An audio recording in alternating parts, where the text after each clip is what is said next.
Hey guys, so it was early this morning that the top floor of the apartment complex here behind me was engulfed in flames. The fire that took place right up these steps, killing a man and his girlfriend, as well as hospitalizing an 8-year-old boy. We spoke with a woman who claimed to be the aunt of the man who died in the fire. Here's what she had to say.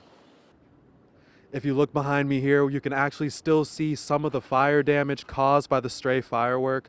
We spoke with the Arlington County Fire Marshal earlier this afternoon, and they said they are liable to press charges if they can determine any sort of criminal intent. As for Milan, he is hoping that insurance will cover most of the damages. He's eager to get the shop back up and running for the sake of his 8-year-old daughter and his wife back home.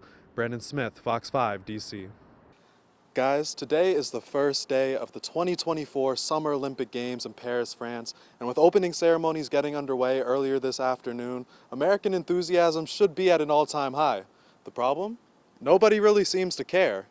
With interest in the event waning over the past few years, we took to the streets of Bethesda to talk with local DMVers and find out whether or not they'll be tuning into this summer's games. Here's what they had to say. Hey guys, so I'm at the Claridge House Apartments today where the same Toyota Corolla has been broken into not just once, but twice in the span of just a few weeks here. I spoke with the vehicle's owner earlier today to get her perspective on the issue, and she says that she's still in shock. That's right, all 25 Montgomery County public schools will be adopting girls flag football heading into the next academic year, a development made possible by MCPS's partnership with the Baltimore Ravens. We spoke with Adam Rydell of the Baltimore Ravens to get his perspective on what he thinks this will do for the girls of this community.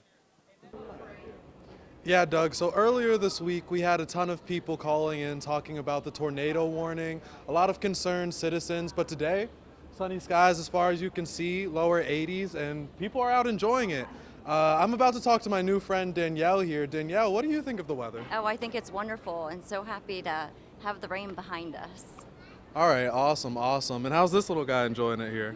He loves it. His favorite thing to do is to walk to Bethesda Row, so whenever it's nice out, that's where we head.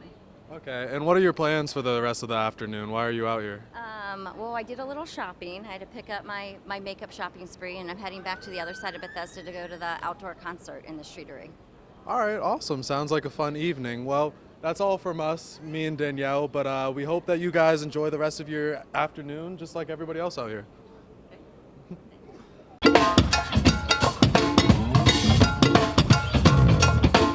The Washington, D.C. Go-Go Museum just held its grand opening in Anacostia.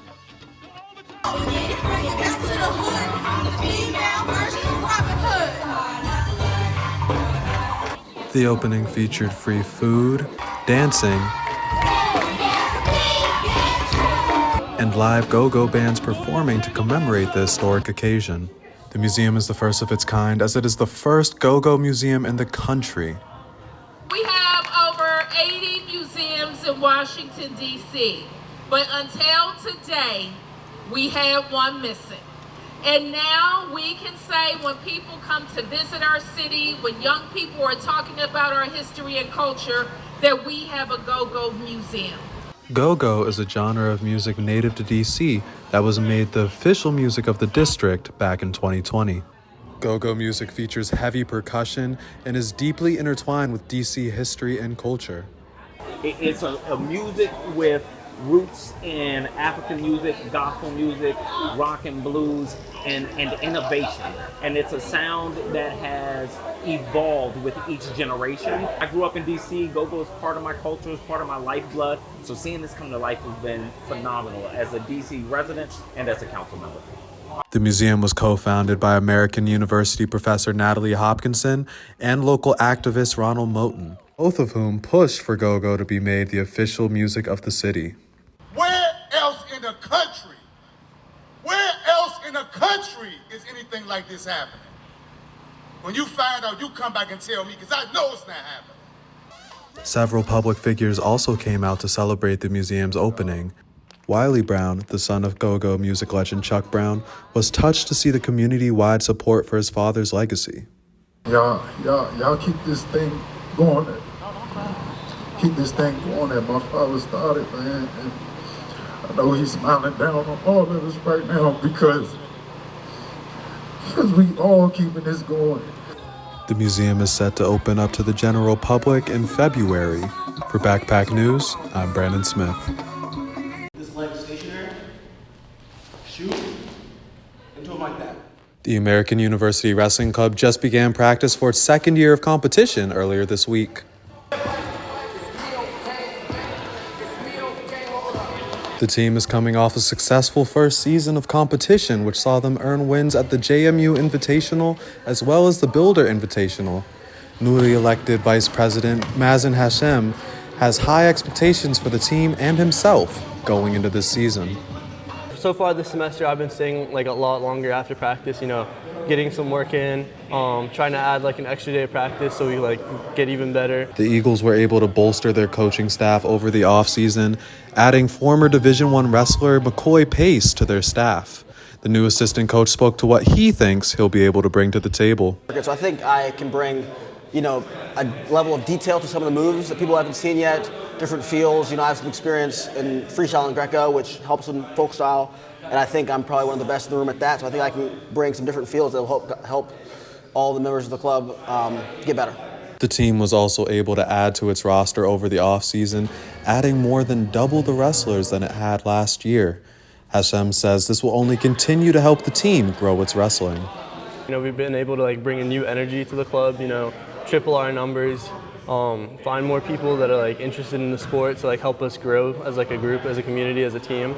For Backpack News, I'm Brandon Smith. System's getting creative. On a campus full of students, these dogs are here as educators. She would that's her way of asking you to scritch under her chin. She looks under her chin like that. This is what she's looking for. There you go. Wednesday marked the return of the biannual Dogs on the Quad event. The AU Center for Wellbeing holds the event to raise awareness for Domestic Violence Awareness Month. I think students love it. I think it's a great way to help students feel more comfortable to talk about some of these topics. I think it's a great way to bring more students in. People will come for dogs. So I think it's a great way to get them here in the area so that we can talk to them about some of these important information. During the event, students had the opportunity to interact with these furry friends and learn about the intersection between domestic violence and animal abuse. Domestic violence, I think something that doesn't get talked about enough is that intersection of animal abuse. A lot of survivors have pets, and pets can be a really, really important form of coping, of support for them. It's also important to share that abusing animals and harming animals is a large indicator of abuse if it hasn't started. All of the dogs at the event are therapy dogs brought by nearby residents. Dog owner Suzanne Dankoff says she gets just as much out of the event as the students. Yes, good girl. What I notice is that no matter whether you're just like dogs or you adore dogs, she brings smiles to everybody. And then I get those smiles back and it makes me feel good. For Backpack News, I'm Brandon Smith. Good girl. Good morning and welcome to Fox 5 Morning on this Saturday, July 27th. I'm Brandon Smith. I'm Zoe Cummings. Thank you for joining us. Here's what's happening today. Thank you, Belle. Now, 41-year-old Keith Anthony McBride is accused of stealing the victim's SUV last weekend in Dumfries. The owner grabbed on but was thrown off and run over. 37-year-old Jose Galvan died from his injuries earlier this week. A Maryland man is facing more than 24 counts of distributing child porn along with 1 count of bestiality. 68-year-old Joseph Muir Osborne is accused of using web platforms to contact an undercover detective posing as a minor. He's expected to be extradited to Fairfax County. Hi, so I'm not sure you saw, but there was a picture circulating around social media earlier this week comparing camp turnout from last year to this year. And I just want to know, in your personal opinion, have you seen a difference in the energy level from fans coming into this year, and how has that impacted the team, if so? I think there is most certainly a difference, a different vibe, a different feel, and obviously, the sale of the franchise has a lot to do with it. The exciting thing is that they're here, and the players feel it. The players talked about it. I can remember when we all started getting together when we had rookie camp, and some of the veterans came in and they saw this setup, and thought, wow, it'd be something if we can put people in that stands for sure. And the next thing you know, we're getting the people out here, and then we see the energy, excitement they bring. I mean, I'm excited for tomorrow being a Friday. A few more people coming out, and then as we get later into camp, seeing more people. And it's been really good for our guys. They really, feel that they're behind us, and that's one of the things that we got to do. Now we got to go out and do our part. We got to play good football. We got to win football games.